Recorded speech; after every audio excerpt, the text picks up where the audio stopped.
Good afternoon students. कल हमने grammar part शुरू किया था विशेषण। विशेषण मतलब खासियत बताना। अब देखिए विशेषण किसे कहते हैं? संज्ञा या सर्वनाम शब्दों की विशेषता बताने वाले शब्द। कल हमने एग्जाम्पल देकर बताया था, जैसे राम घर जाता है, इसमें राम क्या था? संज्ञा। और अगर हम उसकी राम की जगह पे सर्वनाम प्रयोग करें जैसे वह, तो इन दोनों की जो खासियत बताता है, विशेषता बताता है, उसे हम विशेषण कहते हैं। जैसे राम बहुत अच्छा है, इसने किसकी खासियत बताई? राम की। और खासियत क्या है? विशेषता क्या है? अच्छा। अब देखिए उसके बाद जैसे विशेष्य, जिसकी विशेषता बताई जाए, अर्थात जिस संज्ञा और सर्वनाम की विशेषताएं बताई जाए। जैसे मैं गोरा हूँ, गोरा हूँ मतलब विशेषण, लेकिन ये किसकी खासियत बताता है? मैं यानी मेरी। फिर हमने बताया था एग्जाम्पल, काला घोड़ा। काला क्या है? विशेषण। और घोड़ा क्या है? विशेष्य। इसके चार भेद हैं। पहला बताया गुणवाचक, दूसरा बताया परिमाणवाचक, तीसरा संख्यावाचक, चौथा सार्वनामिक। अब देखिए पहला गुणवाचक विशेषण, ये क्या बताता है? वह विशेषण जिसमें किसी व्यक्ति व गुण, दोष, रंग, दिशा, आकार, अवस्था, स्थान, गंध आदि का बोध कराए।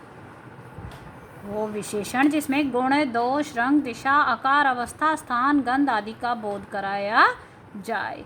अब ये जो है देखो, इसमें गुण भी होते हैं, बुराई भी, अच्छाई भी, रंग भी। तो जैसे गुण हो सकते हैं अच्छा, ईमानदार, भला। ऐसे ही दोष हो सकते हैं बुरा, बेईमान। रंग हो सकते हैं लाल, हरा, पीला। दिशाएं कौन कौन सी हो सकती हैं? उत्तर, पूर्व, पश्चिम। अवस्था कौन कौन सी हो सकती है? बचपना, जवानी, बुढ़ापा। स्थान यानी जगहों के नाम। गंध यानी कि बदबू, खुशबू। ये सब क्या होती हैं?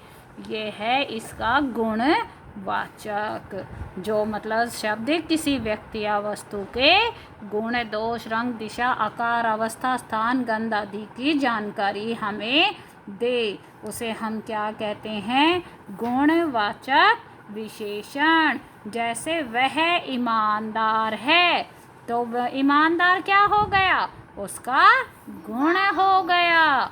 दूसरा जो है परिमाणवाचक विशेषण। परिमाणवाचक विशेषण मतलब वह विशेषण जो अपने विशेषों की निश्चित या अनिश्चित मात्रा का बोध कराए। निश्चित मतलब फिक्स, अनिश्चित मतलब अनफिक्स्ड। वो विशेषण जो अपने विशेषों क्या कराए? निश्चित और अनिश्चित मात्रा का बोध। इसलिए इसके दो काइंड्स होती हैं, दो भेद होते हैं। पहला निश्चित परिमाणवाचक। निश्चित परिमाणवाचक किसे कहते हैं? जहाँ नाप, तोल या माप निश्चित हो, यानी फिक्स हो नाप तोल। जैसे 1 किलो दाल, इसमें फिक्स है 1 किलो है दाल। 2 मीटर कपड़ा, इसमें भी फिक्स है कि हमें कितना कपड़ा लेना है? 2 मीटर। अब यहाँ पर अनिश्चित परिमाणवाचक हो तो जैसे जहाँ नाप, तोल या माप अनिश्चित हो। कैसे?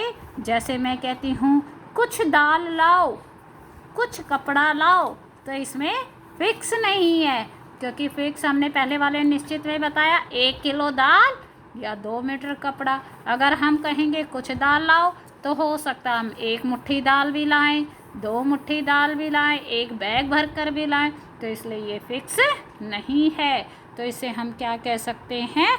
अनिश्चित परिमाणवाचक। यानी परिमाणवाचक के दो काइंड, निश्चित परिमाणवाचक और अनिश्चित परिमाणवाचक। अगला देखिए संख्यावाचक विशेषण।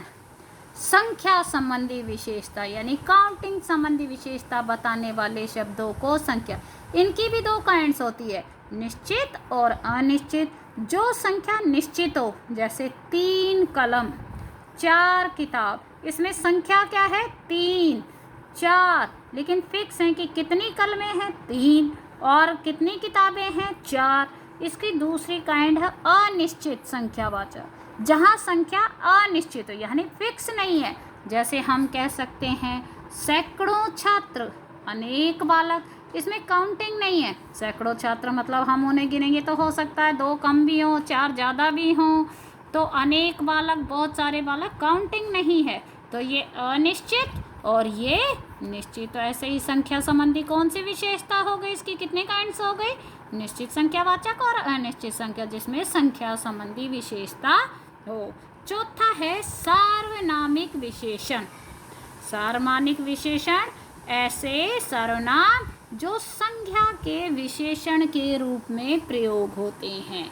ऐसे सर्वनाम जो संख्या की खासियत के रूप में प्रयोग किए जाते हैं, या वो सर्वनाम शब्द जो संज्ञा शब्द से पहले आकर उसकी विशेषता बताते हैं। इसको हम संकेतवाचक विशेषण भी कहते हैं।